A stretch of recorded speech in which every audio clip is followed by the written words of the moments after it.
with lesson 6. I don't know if you can see my slides yet. Yes, we can. Okay, that's perfect. We are still continuing with the fundamentals of digital marketing. Just a recap, can someone summarize what we did in the previous lesson? If someone was to ask you, what is it that you did in class today so far? You know, so just pretend you are sharing with a friend or with someone. What is it that we did, guys, in the We previous lesson? 7S models, which is structure, strategy, systems, style, staff, and skills.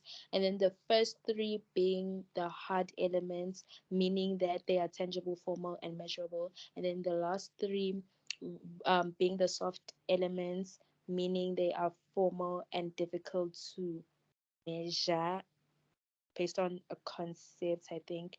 And then we learned that the 7S framework is multi-dimensional. So the six structures are interconnected and they all come from like the shared value elements. I'm not sure if I'm making sense.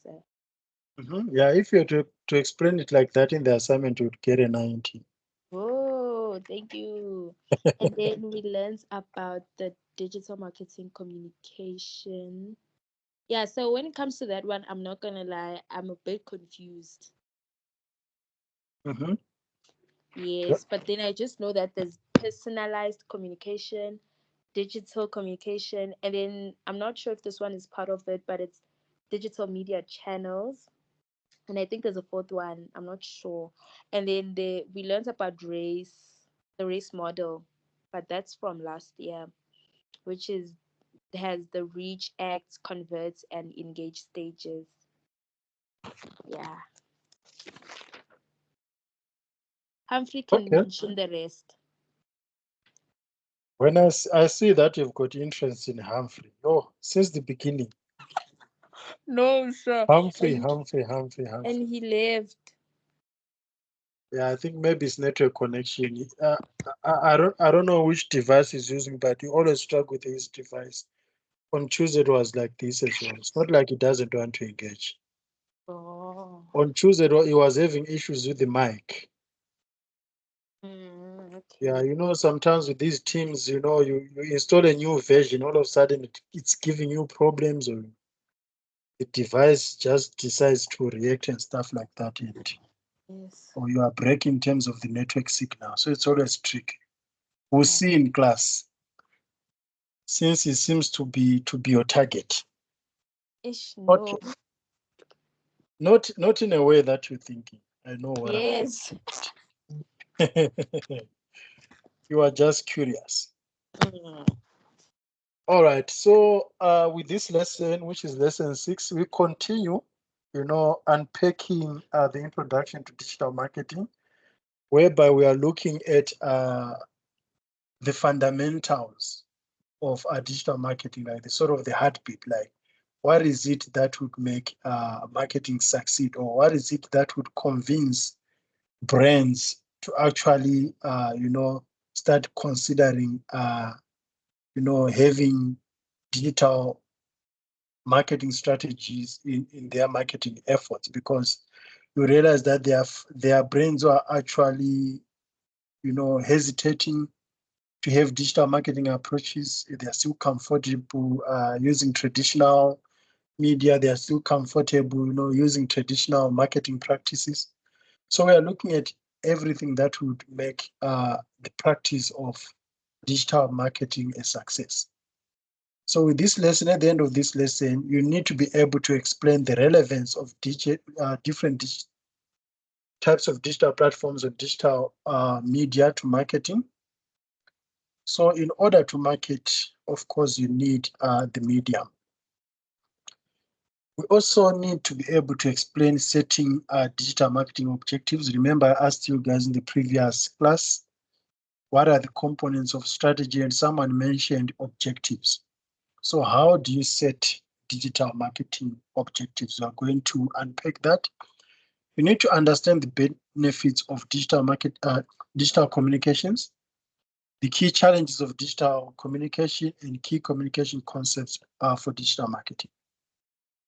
So I understand that whenever you talk about digital marketing, students will have this exciting topic, in their mind, not knowing that it has got its own challenges.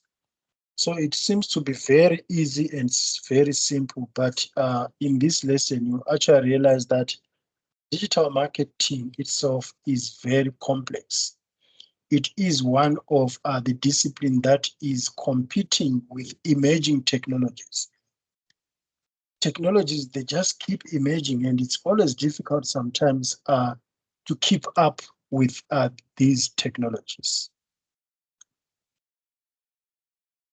Humphrey, welcome again.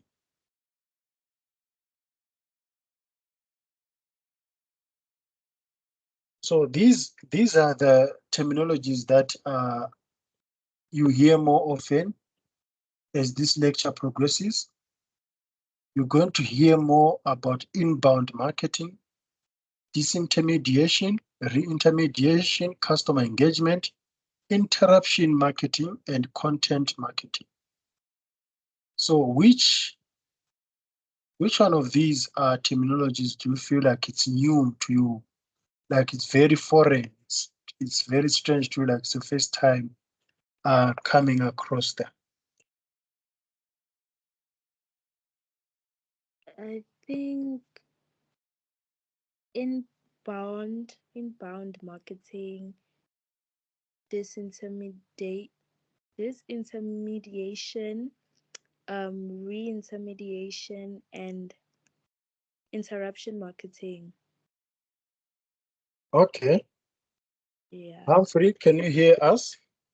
Which one do you feel like, when you look at the terminologies, which one do you think is the first time hearing them?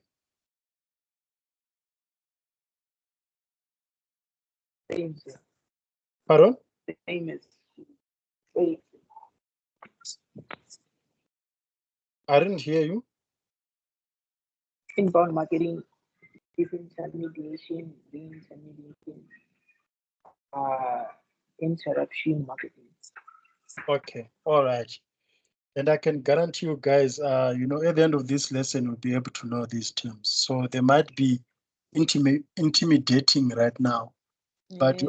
you actually, and it happens with all sorts of life. When you come across something the first time, you feel as if it's so intimidating, but the more you engage with it, the more you actually feel like, this thing is not as intimidating as it was at the beginning. The same thing with Mjolo, right? Can relate. Yeah, I know how it feels. Okay, let's have a class activity. What are the 6 I's of digital media? So here it's just guesswork because we are going to unpack that, but I'd like us to engage on this. So if someone says there are 6 I's of digital media, what comes to your mind? Let's have any random guesses, guys. Interaction. Interaction, okay. What I'm else? guessing. So we've got the first I, you said it's interaction. We'll see if you are correct or not. So I'm just interaction. guessing. You. What's the second Uh, one? interface.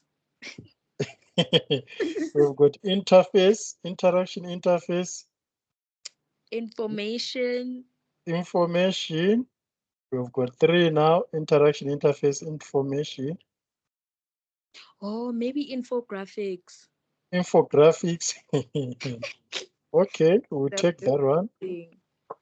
We're now left with 2.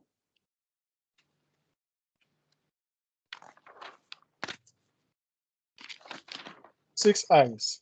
What comes to your mind, Humphrey?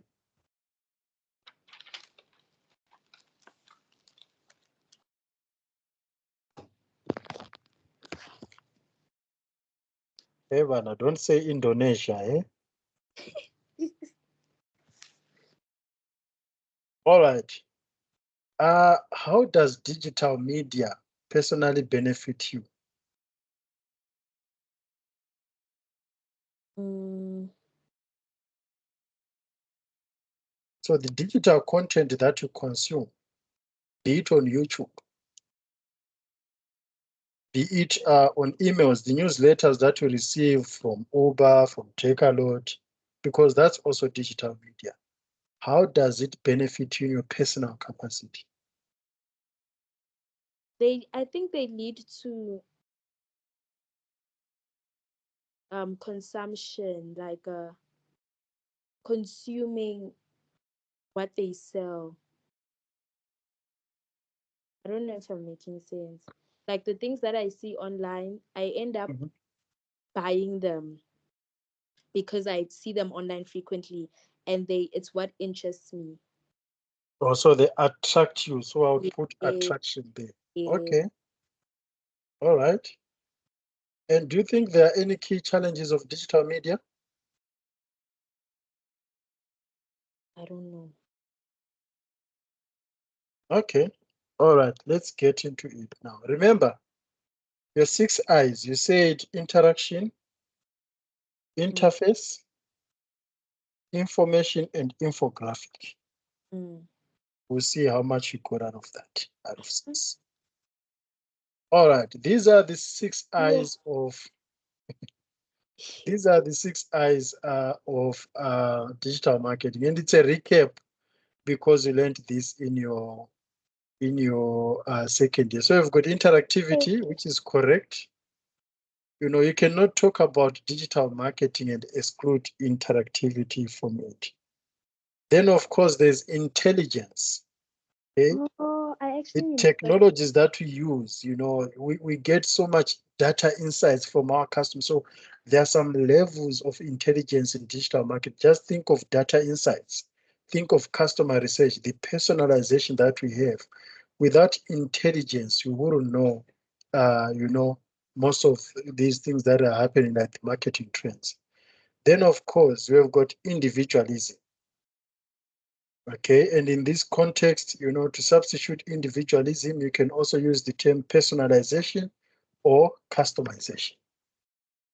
Then we've got integration, where multi-channels can be used. We've got industry restructuring. So there's a lot of disruption, digital disruption in digital marketing. So yeah, that can also lead to industry restructuring. And we've got independence of location. We spoke about the digital community being a global village. So it is independent of physical boundaries. Uh, Shein can have its marketing activities and target you while they are based in China. Amazon, can have its digital marketing campaigns targeting you while they are based elsewhere. So it's independent of location. So those are the 6 I's. Remember, these are the 6 I's of digital media. All right.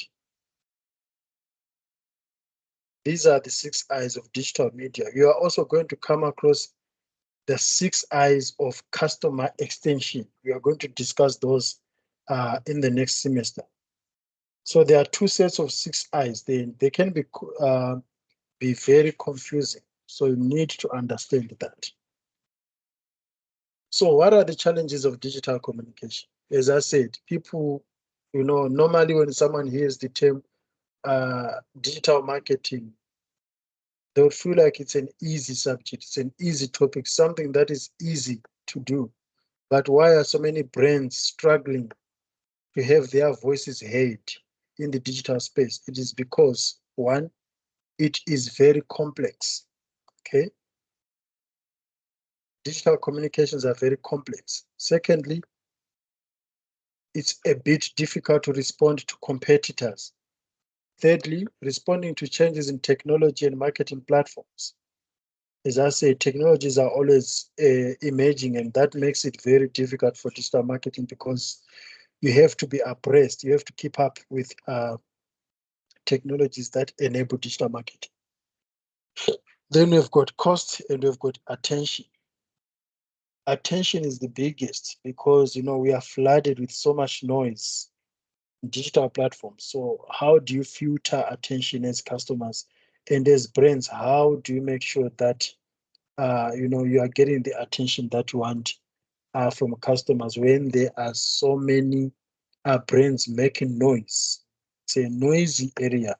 The digital space is a very, very noisy area. So how do you make sure that your voice is heard in that noisy digital space?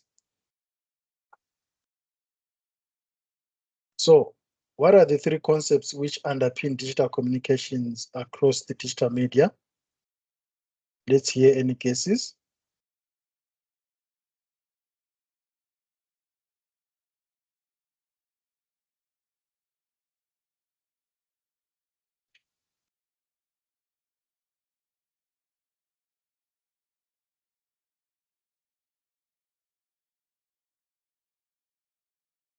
And how can we achieve more engagement between brand and its customers?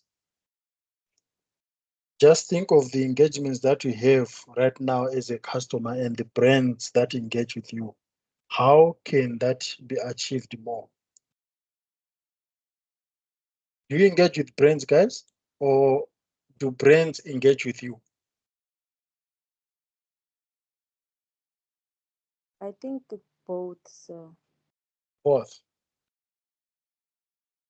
When do you engage with brands, Watura? when thinking, I know students are always saying that we do not engage with brands because you are always broke. hi, Engagement has nothing to do with your yeah, that's why I'm like, pay. I think when they market or advertise something that I like, Mhm. I engage with them. Maybe by, so it doesn't have to include purchasing the products, right? Yes, Yeah, so maybe if I like maybe a certain post or I comment or I share it, then I think that's me engaging with them. I don't know if I'm right I or what. do get what you're talking about. Okay, I do get your side. Now, how do you feel when a brand engages with you? How do I feel? Yes. I think when a brand keeps me updated on their latest products, um, when they, hey, so I think that's the only thing I can say. All right. Do you feel a sense of belonging, or you Yes, just feel like they want your money? They just want to buy something. They will just want you to buy something from you. Then that's it. it depends on a brand, but mostly I think I do. All right. Okay. Let's get into that as well. So, customer engagement. The difficulty in gaining attention online on all types of digital platforms has led to the emergence of the concept of customer engagement as key challenge with which digital marketers are increasingly concerned. I've come across many articles nowadays talking about the attention economy. So customer engagement is the repeated interactions that strengthen the emotional, psychological, or physical investment a customer has in a brand. It is the level of involvement, interaction, intimacy, and influence an individual has with a brand over time. So the biggest difference in communication introduced by the growth of digital media and the web is the capability, or many would say necessity, to include customers' conversations as an integral part of communications. That's how I realized that when you go to you visit websites, when you go to many websites online, you'd find that some have got an automated communication. All of a sudden, something pops up on the screen and says, "How can we help you?" Some will, some will come across a pop-up saying that, "Do you want to join our newsletter?" Something like that. I don't know if you've come across that. Mm. So these are attempts, to engage with you, to have you stay informed, and to bring you on board as a customer, even if you are not going to buy there and there. They know that one day you are going to to transact with that brand in terms of monetary value. So nowadays, proactively managing customer participation, which occurs through social media platforms such as Facebook, X, and LinkedIn, video postings and comments on YouTube, and myriad blogs and forums is essential, since when positive sentiment is expressed by a real person, independent from a brand, this confers credibility on the brand.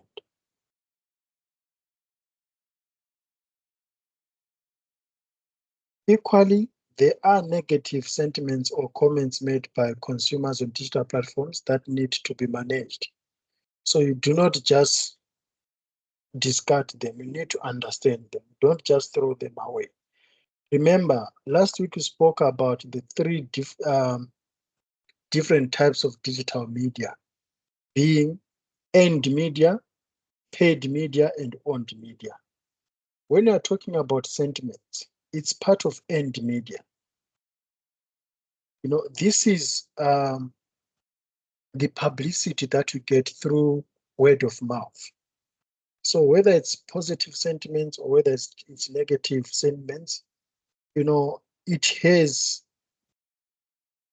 a say on your brand as an organization.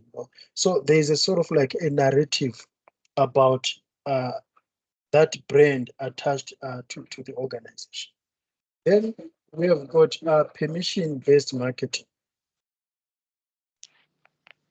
But before we move on to permission marketing, are there any questions? No. Okay, the term permission marketing was coined in 1999. Whilst the research used to show we were bombarded by 500 marketing messages a day. That was in 1999, by the way, and now we're in 2024. With the advent of the web and digital TV, this has now increased to over 3,000 a day. So you are bombarded with more than 3,000 marketing messages a day.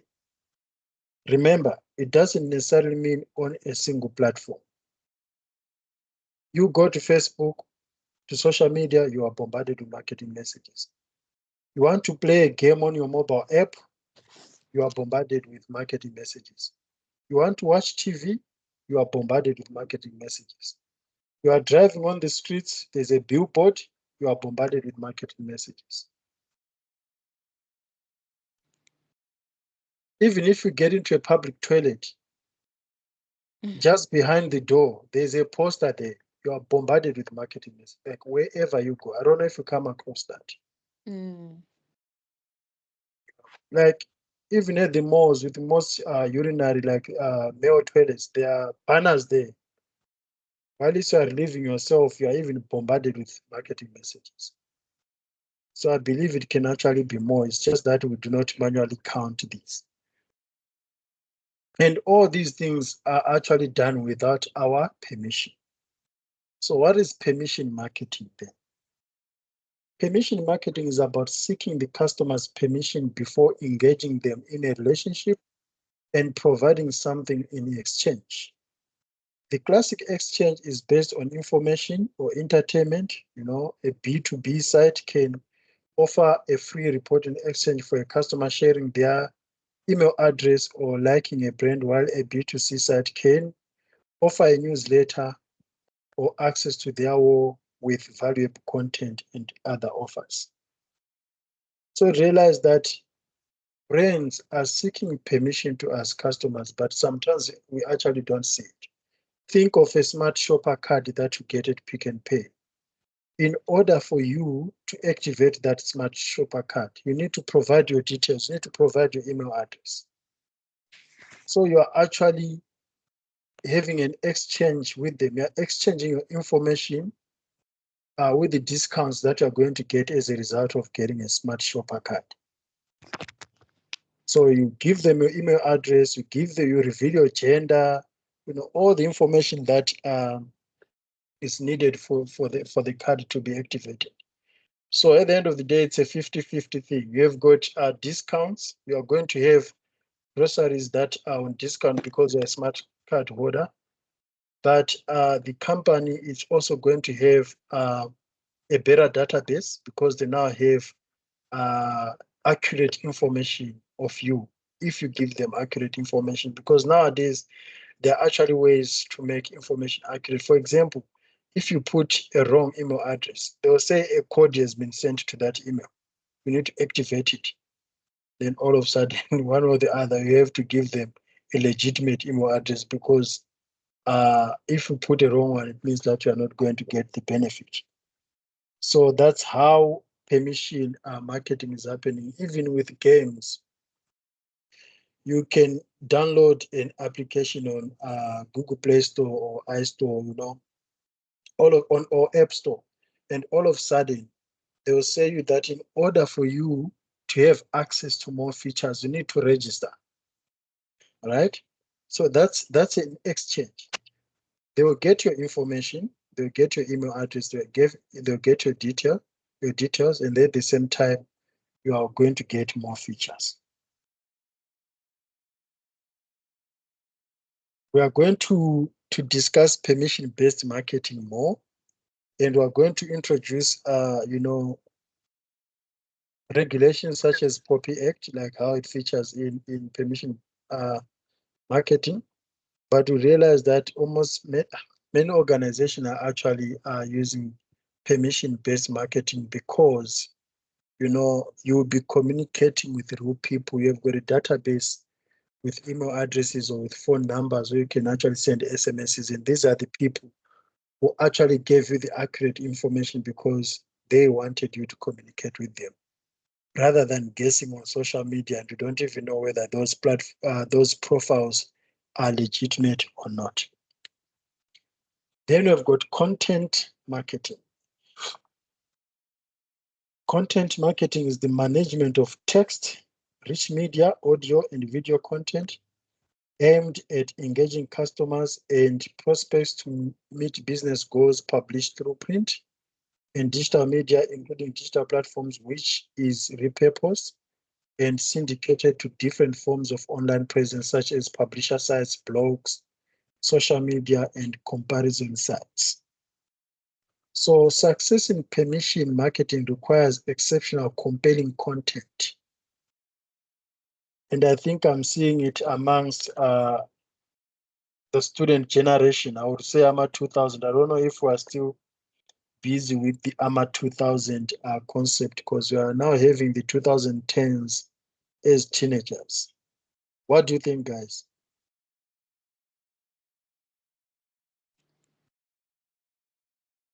Do you classify yourself as AMA 2000? Do we? Classify yourself as AMA 2000. Yes, we do.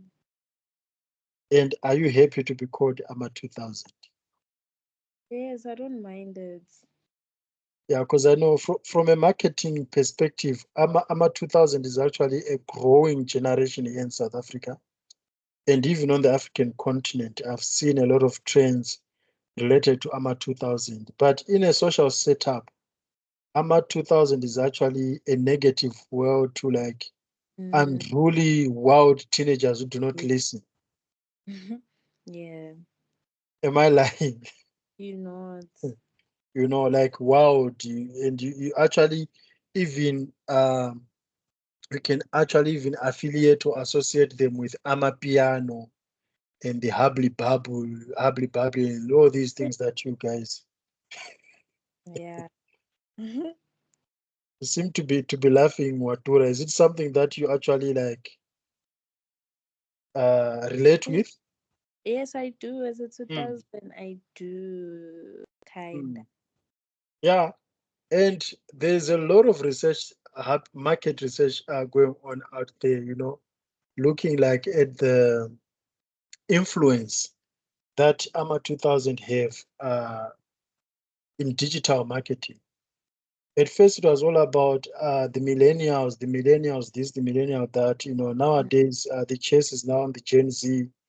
But um, indigenous Africans like me would refer to AMA 2000 because I feel like there's actually a difference between Generation Z and AMA 2000. But theoretically, we refer you guys to Generation Z. I Yes. just feel like there's material, cultural, social differences when you look at Generation Z and AMA 2000. When I talk about AMA 2000, I'm talking about the real Kasi AMA 2000. Yes. Because you can have someone who was born in 2000 but who is not from Kasi, and Mm. their characteristics will be completely different. But Generation Z will just refer to everyone. Mm. All right. So to emphasize the importance of content marketing to gaining permission, encouraging sharing and ongoing engagement through digital and social media platforms, the concept of content marketing and content strategy have developed to describe the best practice approaches. By content, digital marketers refer to the combination of static content forming web pages, but also dynamic rich content which encourages interaction. Videos, podcasts, user-generated content, and interactive product selectors should also be considered as content which should be refined to engage issues. The challenge of content strategy can be noted as there are so many different types of content delivered in different form to different places on different access platform, yet it is increasingly important to engage customers on social media platforms. Any questions about content? Uh, Mm-mm. No, sir. Humphrey, are you there? Yes, sir. Do you No have questions. no questions? Okay, because your silence, I was actually about to gossip you thinking that you're not Shit. there. So at least I'm well aware that you can hear. All right. So that's it, guys, for when it comes to lesson 6. But remember, there are terms that you guys say that are very, very foreign to you. Mm. Disintermediation, reintermediation. Do you remember those? Yes, sir. Relax, they won't run away. We are going to come across them. Anyway, Inter- Watura, I can hear you. oh, never mind. All right. Digital marketing communication differs significantly from conventional marketing communication because digital media enables new forms of interaction and new models of information exchange. The 6 I's highlights the benefits of digital media and digital marketing. What are those 6 I's? Remember, we discussed them.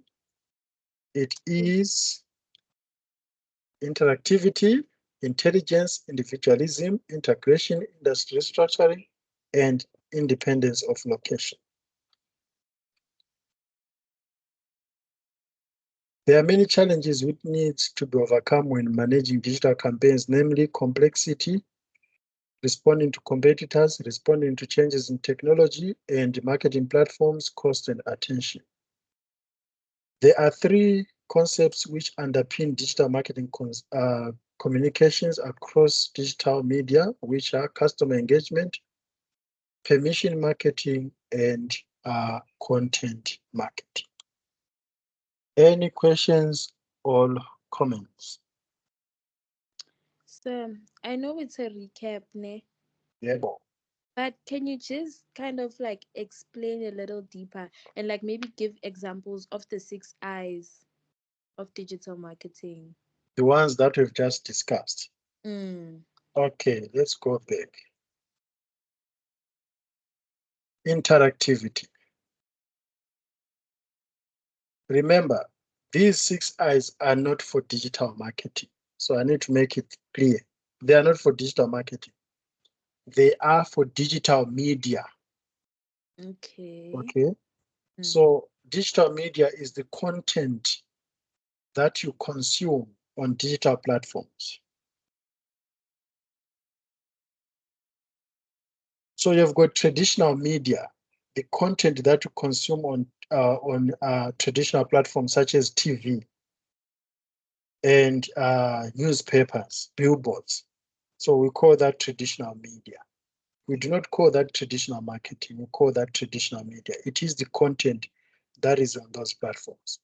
So when you compare content that we get from TV, I'm talking about, you know, the traditional TV that you know, not digital TV, because nowadays we also have digital TV.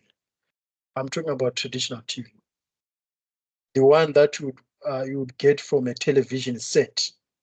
Okay, So can I you'd ask? realize that. Okay, I'm almost there. I'll be with you. You'd realize that the content that you get from YouTube, for example, you can interact with it, right? You can comment there, you can share it, you can like it, you can tag someone on it. So there is interactivity there compared to the traditional media that would consume on the television set. I don't know if I'm making any sense. Yes, so you are. Even a banner that you come across on WhatsApp or on Facebook, you can interact with it. You're asking something, Watura? No, I just wanted to know.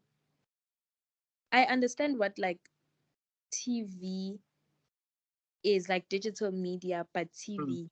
Now, mm. what's the difference between TV and digital TV? Is it like YouTube and Netflix? I don't. No, no. For example, you are familiar with DSTV, right? Mm-hmm. Traditionally, DSTV would be connected to your satellite dish. You've got a decoder, then it goes, you watch whatever content on a television set, Mm, be it your Hisense TV or Samsung TV, whatever, the TV that you get at the store. mm, Then the digital version of that DSTV is that we have a DSTV streaming app whereby the Uzalo or the House of Zwide or the Generations or the Movango that you can actually watch on the physical TV, you can now watch on the mobile app or on the tablet. You are still watching TV, but now it is digitized TV. I don't know if I'm making any sense. yes, So sir. I'm not talking about YouTube here. I'm talking about broadcast. Even news channels, they've got their digital broadcast, like where you can get them on platforms, on digital platforms, be it on the website, be it on mobile application, be it even on the Facebook channel, on the YouTube channel. While it's, when they're using traditional mediums, only get them through the satellite dish and the decoder or Okay. the aerial. If you guys are still using the aerial, the long way, the way we used to connect to SABC very long ago before satellite dishes. Mm, Mm. okay, sir. Thank you. Okay. I know you guys nowadays are watching Big Brother South Africa, right? Yes. Mm. So realize that instead of watching Big Brother at home, sitting in the lounge with your family, Mm, now there's load shedding, which means that you can't watch the TV. You yes. can stream it on your mobile phone, so it becomes a digital TV. Oh, okay, okay, I get it. Does it make sense now? Yes, it does. Mm. Then, of course, we've got intelligence. Digital media has got some levels of intelligence, not from a customer insights point of view, but the way it is presented as well. You can zoom in and zoom out, right? But Mm, traditional TV, you cannot do that. okay. So that's very intelligent. Yes. Then individualism, it can only be tailored to you as an individual. So Mm, they can look, for example, at your profile and how you search for information and stuff like that. All of a sudden on Netflix, they are giving you series or movies or whatever programs that are tailored to you as an individual based on the profile and previous searches and so on. So it's individualized. okay. Okay. Then, of course, digital media can be integrated. It means that you can watch multiple media at the same time. You know that, right? Yes, sir. Like right now, I can be busy, guys, teaching you, and at the same time being on YouTube, but you can't see because I'm only sharing the screen that is only with you.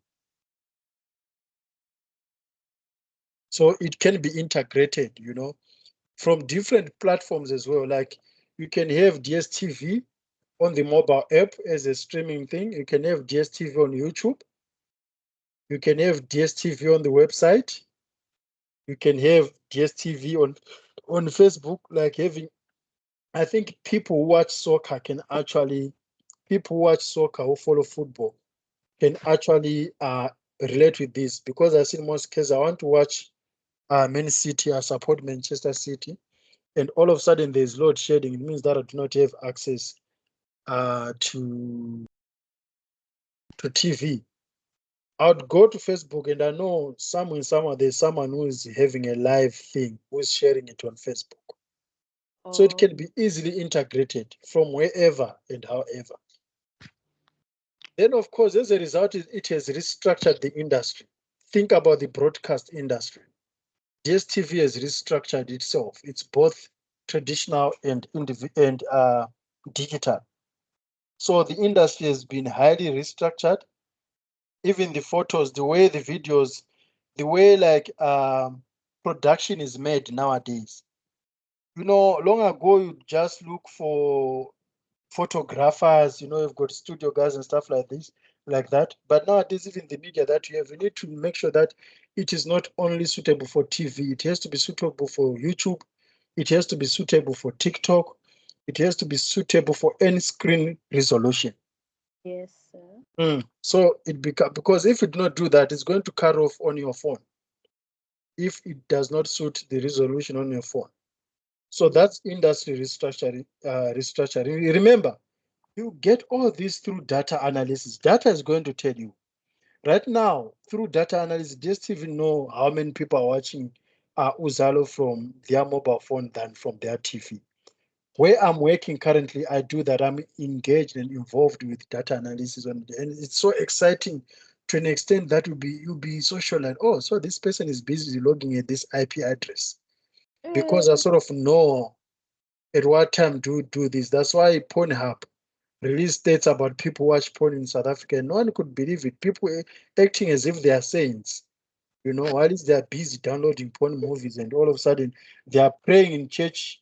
In churches, they call themselves as Matapelo, busy praying, and they're busy. Guys, please don't tell Matapelo.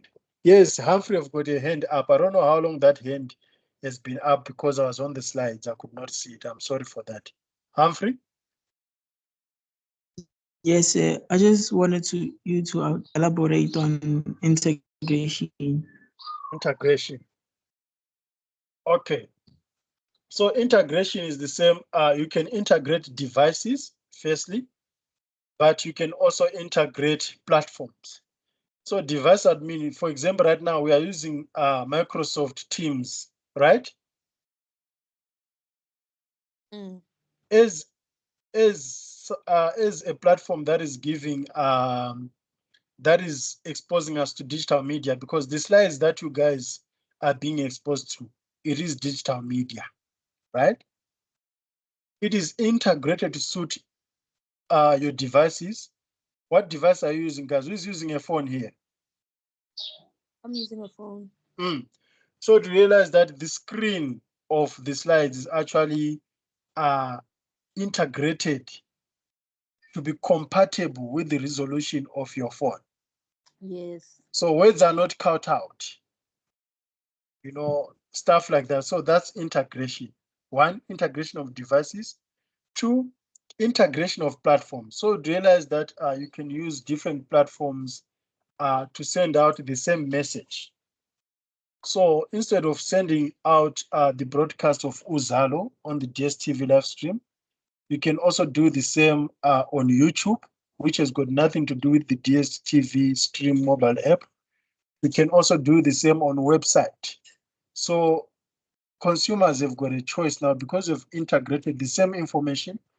Consumers have got a choice. They've got a variety of choice to choose whether they're going to watch it from a website, or they're going to watch it from YouTube, or they're going to watch it from a mobile app. Think about banks. You've got the same account and the same money in the account, but you can access it from different platforms.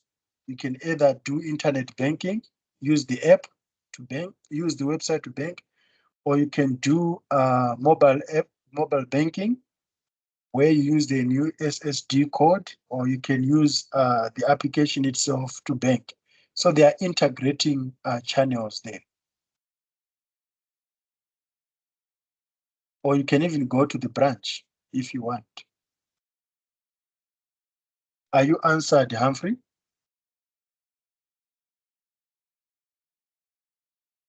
Or you want more elaboration? Yes,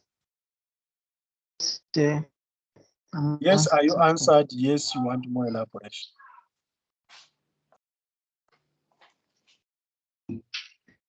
No, it's understandable. Okay. We spoke about industry structuring, of course, independence of location. I think you guys, you understand that. You I'm know, answered, sir. okay, thank you. Independence of location, I think you've seen that. You can watch, you can consume digital media from anywhere. Remember with TV, which is traditional media, you have to be in the lounge to consume it. Or if it is in the bedroom, you have to be in the bedroom to consume it. Meaning that if you are cooking in the kitchen and there's no TV, you cannot do two things at once. You need to leave that room and go to the other. So that's not independent of location. But if you are watching it on the mobile application, you can actually take your phone and watch it in the kitchen while you're cooking. I don't know if you can understand my example, guys. Yes, we can. Mm. So you can consume it from anywhere. These are the 6 eyes. Are you fully answered, Watura? Yes, thank you. Okay. Any other questions, guys? I love it when students ask questions. It just shows that it shows your desire to learn as well as, being on the same page. Because I know students, whenever it is towards the end of the lecture, when you say any questions, there'll be no, because they are rushing to go as well. I think I don't have questions. All right, let's have a look at the last lesson, and then we call it Oh, a day.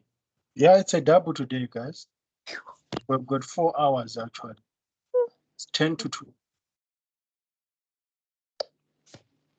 All right, so we are going to look at personas. It is also in your assignment, so you need to understand what a persona is, because it is in the assignment. You guys are going to be asked to develop a persona. We are going to look at 5Ds. You are going to look at goal setting, and you are going to have a revision of the rest model again.